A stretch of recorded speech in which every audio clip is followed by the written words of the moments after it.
I'm going to show you how to make some raised prefelt, and I'm going to begin by laying out my canvas.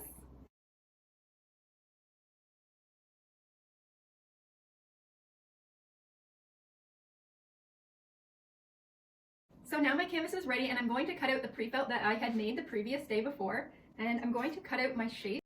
I'm going to make my shapes fairly large. It's going to be easier to work with.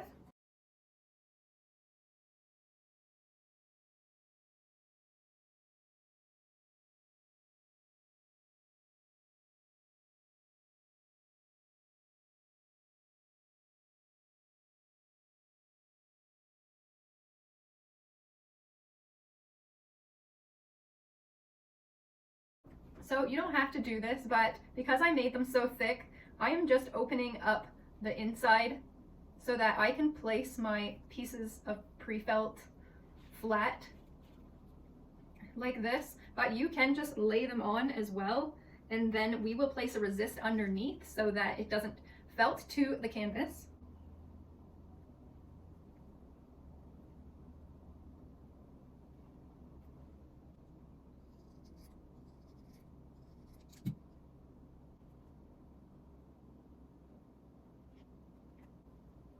So I was experimenting the other day with the prefelt, and I realized that my prefelt had some difficulty sticking to the other prefelt, and it could be something to do with the fiber that I'm using. It has silk and fine merino, and it's just super slippery, so it's possible that the fibers and the soap just didn't allow the fibers to attach. And so I'm going to felt it quite gently.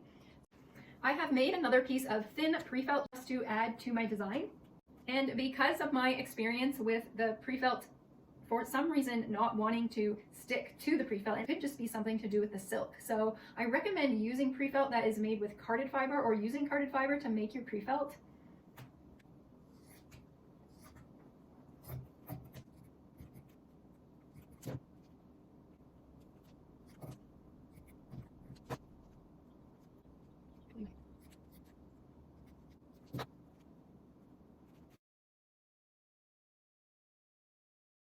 So now what we're going to do with our raised prefelt is we're going to use some resist to lay down onto the canvas, and we're going to press down our prefelt, and that barrier will help prevent the prefelt from sticking to our canvas, and then once it's felted and completed, it will pop back off the page.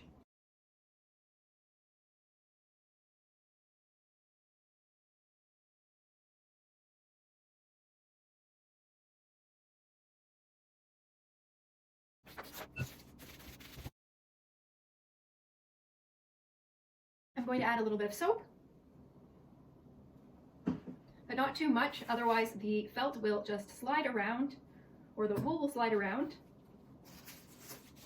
This thing stuck to me. Oh, look at that. Yep. Plant stuck to me. A pretty plant. Ooh. So we'll put our bubble wrap on top. And you can grab a piece of felt or just a piece of material, or you can use your hands with some soap and water to agitate the fibers. And so we just want to agitate the areas that we want to stick down to our canvas. So normally if you're making a pre-felt picture, the pre-felt will stick pretty easily, and so you can just flip it over so your design side is down and begin rolling your felt picture, and it will just start to agitate, and you want to be quite gentle at first. With things that are thicker and popping off the page, you may just want to spend a little bit of extra time agitating those areas.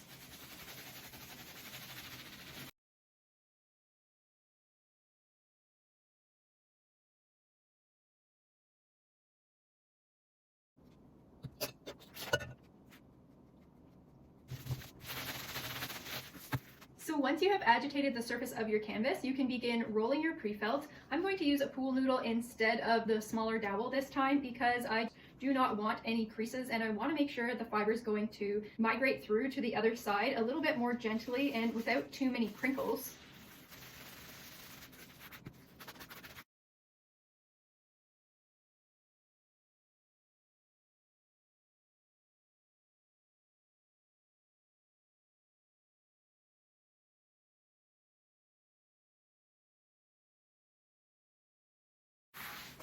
So the reason why I have these rough edges is because I decided in the last minute to add 2 more layers to the bottom.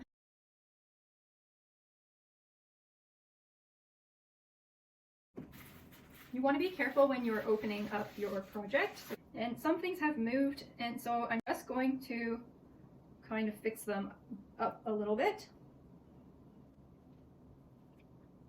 Something that you could do to help the fibers migrate a little bit more is just add some warm water. You wouldn't want the water to be too hot because if it shocks the fibers, then they're just going to close back up. But warm water will help open up the fibers and allow them to penetrate a little bit more. So I could do that, but I'm not going to. I'm just going to keep rolling it gently until the fibers have migrated together.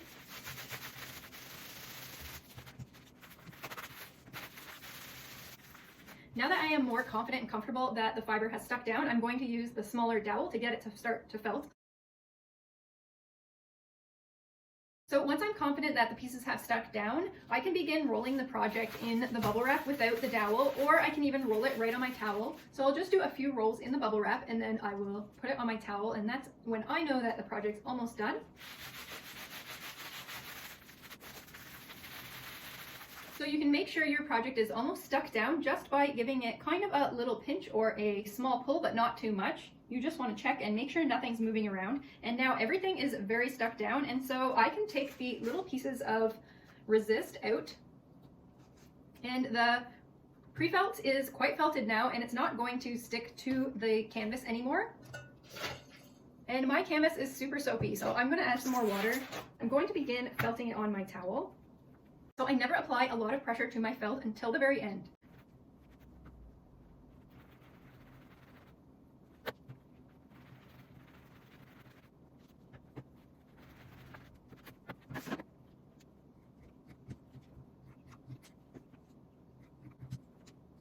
Hair in my artwork. Super frustrating. It's super frustrating.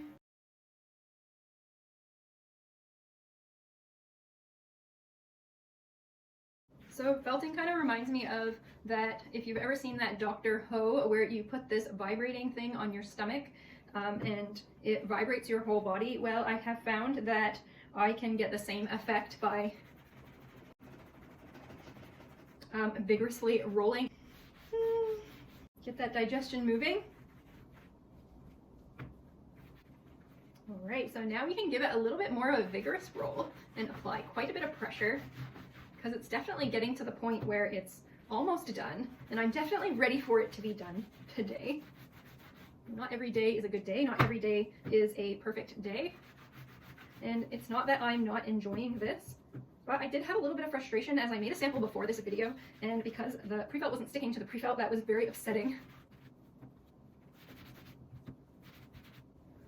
So my raised felt project is almost done, and I'm going to finish it by rolling it on the dry part of the towel.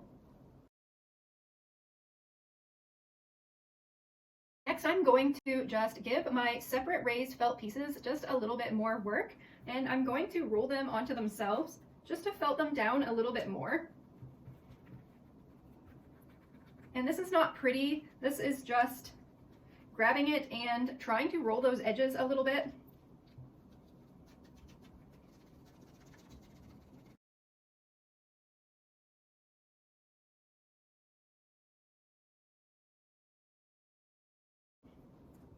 And then once I'm happy with them, I am going to raise my raised pieces of felt up, and I'm going to just shape them how I want them to be shaped.